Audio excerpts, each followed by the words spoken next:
Laptop computer spins onto the screen, opens, and displays ATP Education Program webinar series, closes, and then spins off the screen. Hello, and welcome to this session on executive functioning, adapting common systems to support students who struggle with organization or time management. In this video, we are going to talk about common systems that occur in every classroom and school, and how students who are struggling with organization and time management may also struggle within those systems. We're then going to look at different ways to adapt those systems so our students can find more success. Hello, my name is Cassie Frost, and I am an assistive technology specialist, behavior specialist, problem solver, collector of things that may come in handy, and a believer that everyone can learn. I have included my Twitter handle here on this page, and I will also include my email on the last slide. Feel free to reach out to me if you have any questions on the things that I'm going to be talking about today, and let's go ahead and get started.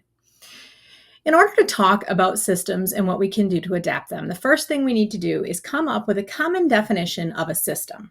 That way we know we're all on the same page. The definition of a system is a set of principles or procedures according to which something is done, or an organized framework or method. As I'm reading that, I'm sure that you're thinking that most of the things that we do in a day are parts of systems. There are systems for lining up to get a coffee at a coffee shop. There are systems for just about everything that we do. This is no different in a classroom. Classrooms are made up of systems. We have systems for turning in papers. We have systems for lining up, sharpening pencils, and answering questions. A lot of times we will also interchange this with the idea of routines or procedures. Unfortunately, there can be a lot of struggles when it comes to these classroom systems because of something we're going to consider a hidden rule. Hidden rules are the things that we assume that students will know without us directly teaching them. Systems are one of these things. Often, the systems that we use in our classroom are not directly taught. Early in our school experience, in early elementary school, preschool, kindergarten, first grade, systems are directly taught. We will teach students how to line up, how to sit in a desk, how to raise their hand to answer a question, etc. As students get older, we assume that they naturally will pick up these things or understand them based on the environment that they're in and based on what their peers are doing around them. Unfortunately, for our students who struggle with executive functioning and have issues with attention and memory and organization, these things often do not get picked up as easily as they do for other students. So, for an example, let's think of a hidden rule in the classroom. Pencil sharpening is often one of these. Most classrooms have a pencil sharpener in them. Students will get up, they'll go to the pencil sharpener, they'll sharpen their pencil, and they'll sit down. However, if you think about your school experience and your own classroom, you'll understand that multiple teachers have different ways and different routines and systems around pencil sharpening. In some classrooms, you're expected to get up and sharpen your pencil anytime your pencil is dull. You get up, you walk to the back of the room, you go over and you sharpen your pencil. In other classrooms, there may be a rule that you only sharpen your pencil when the teacher's not talking. In other classrooms, it may be expected that you bring a second pencil with you and you don't sharpen your pencil at all until the end of class. Often, a teacher has not stood in the front of the room and explained this rule to the class. Often, students learn this by one student doing it maybe the wrong way and the teacher making a comment that, oh, can you wait until the end of class? The rest of the students kind of understand that this is the way the teacher would like things done. Same thing when I said originally, the student gets up, goes to the back of the class, walks around to sharpen the pencil. That's so they don't distract everybody else by walking in front of them. That again is another hidden rule. We don't tell students often that if they need to get up, they should go to the back of the room and walk around. They pick up on that naturally by the interactions with each other. Another hidden rule for a system is lining up. In early elementary school, again, we teach students how to line up in lines. However, as students get older, we often no longer practice this. In some classrooms, it's okay to kind of form a large group by the door. In some classrooms, the teacher wants students lined up, but they can talk. And in some classrooms, they should be lining up silently. Lining up has changed a lot as students grow up. Oftentimes, again, this is a hidden rule, and those rules aren't directly explained to students in how to do these things. One of the great examples of a hidden rule would be in a late assignment. If you have a routine in your classroom for turning in assignments, perhaps when it's time to turn in your work, all of the students in a row pass the assignments to the front of the room, the teacher collects them, and they're good to go. Or perhaps you pass a basket around the room and everybody puts their assignment in it. Often, we're really good at teaching that procedure. However, what if you have a late assignment? What if the basket is getting passed around and your assignment isn't finished? What do you do then? So even though you may have that routine and procedure in place for turning in assignments, have you directly taught students what to do if their assignment's not completed? How do they turn in late work? I've worked with many students who will have late work, and when I ask them where that late work is, they'll show it to me in their folder, and it's completed. But they did not know the process for turning in an assignment if they didn't turn it in during that original collection period. So let's take a look at these systems for turning in assignments. Okay, so we have a process. We have a system in place for turning in assignments. So perhaps again, we pass these to the front of the row and the teacher collects them. But now let's look at it a little bit closer and figure out where some of the glitches could be and maybe how we could change our system or directly teach it a little bit so that students can be successful regardless of these glitches. So first off, we have a system for turning in assignments. What does a student do if they have a late assignment? Well, as a teacher, we need to plan and come up with a routine for turning in that assignment if it's not turned in during that original time. Another possible glitch would be the speed of the process. If assignments are getting passed in really quickly and your student hasn't had a chance yet to get the assignment out of their folder, those assignments may already have passed them before they are able to add theirs to the pile. What does a student do then? Again, as a teacher, we can come up with a plan or a routine for turning it in, but we also can practice the turn-in routine and front-load students when it will occur. So maybe they know in advance that this is the time they should be getting the assignment out because you're going to be turning things in shortly. What about a lost assignment? So if a student can't find the assignment when it's time to turn it in, if a student struggles with organization, their assignment may be buried in a folder somewhere, and while it may be done, they might not be ready to turn it in right at that moment because they can't find it. In that case, you may need to develop a process and a plan for getting assignments out before class starts. So while we're looking at some very common systems, even something as simple as how do you turn in assignments, it's important to take a minute and look for any of those glitches along the way that may cause a student to not be able to successfully process through the system in your class or to proceed through each step. Just in something as simple as turning in assignments, we easily found 3 possible glitches. The assignment could be late and not complete, the process could move too fast for the student, or the assignment might be lost and they can't find it at the moment. If either of those 3 things happen, that system is broken down for the student and they cannot successfully turn the assignment in. So now we need to come up with how can a student work through if they get stuck at any one of these points. Let's look a little bit further and let's use another example. So again, let's look at systems. This time, let's go with the sharpening pencils. So a student has a pencil. There's a pencil sharpener on the side of the room. You have explained to students that they are allowed to get up and sharpen their pencil when it is broken. And so a student should be good to go, right? You've kind of explained things. Let's look at that process a little bit closer. What possible glitches could there be in your system? Well, the first one could be that the sharpening is interrupting class. So you have students getting up in the middle of class, sharpening their pencils, and they're kind of distracting, okay? Or it's distracting for the student who's getting up to sharpen the pencil, right? They're sharpening the pencil, they're losing track of time, their organizational system isn't allowing them to get back to class or back to their desk and ready to learn.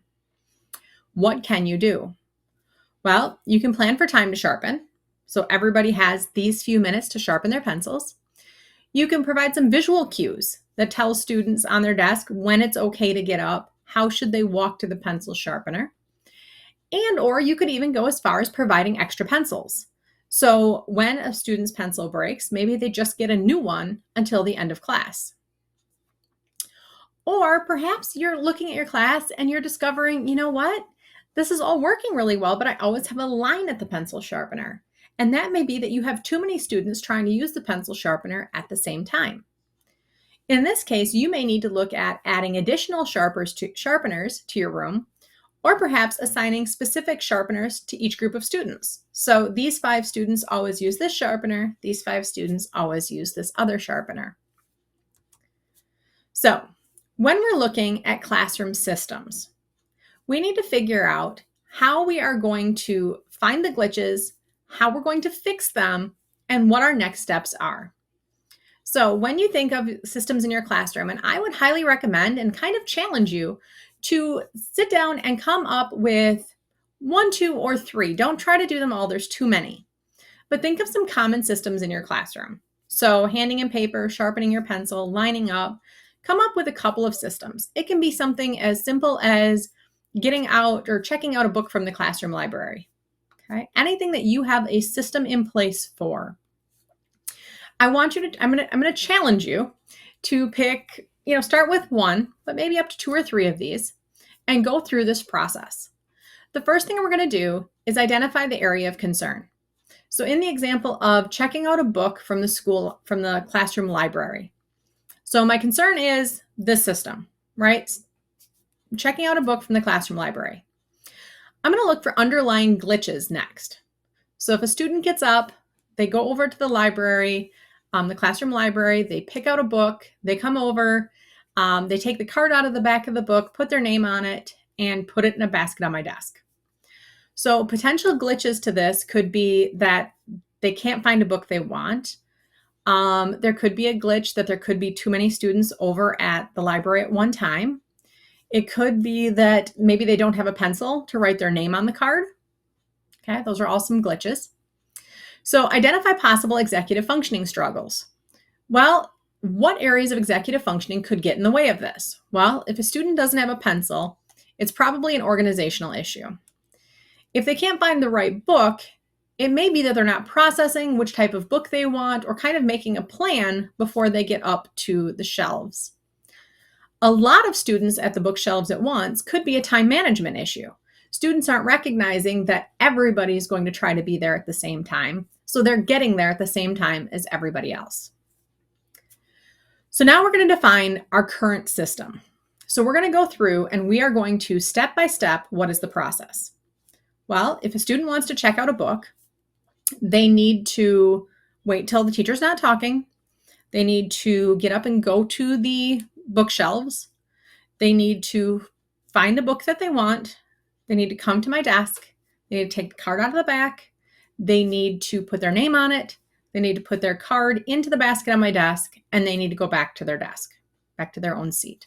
So there's about 6 or 7 steps in my current system. Then we're going to move on to step 5. And we need to ask ourselves some hard questions. Has the system that I'm using been directly taught? Have I directly explained to students how to go through this process? Have I practiced it with my students? Have I, one at a time or in small groups, had students walk through that process with me prompting them? Okay, you're going to get up and you're going to go to the bookshelf. You're going to pick out a book that you want. Okay, now that you have a book, here's what you're going to do. Have I had students actually practice that? If the answer to both of those is yes, okay, how can the system be adapted? So how can we change the system to maybe work around those couple of glitches of too many students at the book area at one time, and students not having pencils or pens to write their name on the card, and students not being able to find the book?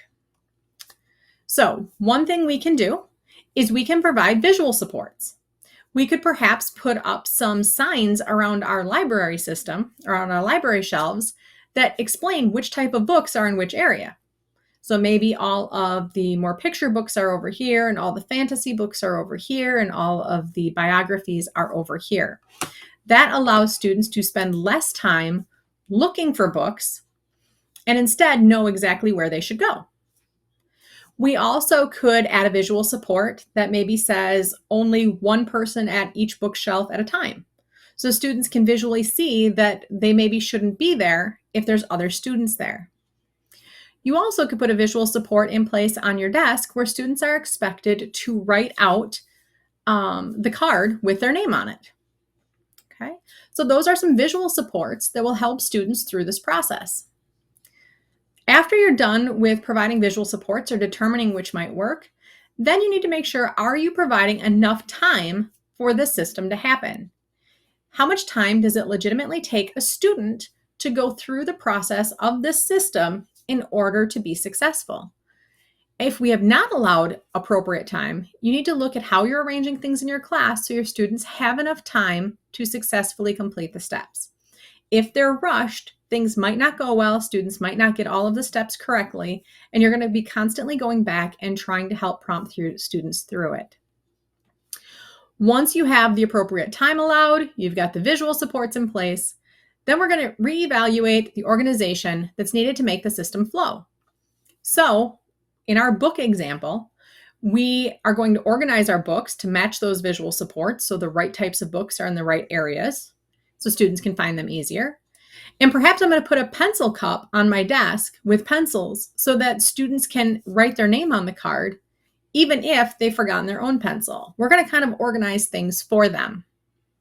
Once I've looked at the system, I've looked at it from beginning to end, I've went through all of these steps, then I'm going to reintroduce the systems to the students. I'm going to again explain, here's the process for checking out books. Here's my example. Here's the process for checking out books. I'm going to walk through students through each of the steps and what is expected for them. And then we're going to review and practice it daily for a short period of time until students are familiar with it again. So again, each one of the steps of these systems can be changed to make things easier for students. As we're going through this, it's also important to recognize that as you are developing your systems or adapting your systems and asking these hard questions, oftentimes a glitch could be the use or the incompatibility with certain students' assistive technology. So in addition to providing the visuals and the time, if you have students who are using various types of assistive technology, does their assistive technology work within the system? So again, for example, going back to my classroom library example, is there enough room for example, a wheelchair to get back and forth to look at the books? If not, how are we going to change the book system so that that particular student can access the books? So it's going to be important that when you're looking for those glitches, you're looking for the glitches for all students. I'm going to challenge you as we leave today to look at each of these systems or each of these steps, and then choose one or two systems in your own classroom and go through the steps of trying to figure out where there might be some glitches and how you can help support the students who are struggling with organization, memory, time management in order to be more successful in your classroom. If you have any questions along your way, please reach out to me at the email and Twitter handle shown here, and I look forward to hearing from you. Thank you for watching. For more information on the ATP Education Program, please visit our website at atp.nebraska.gov/education or email us at atp.education@nebraska.gov.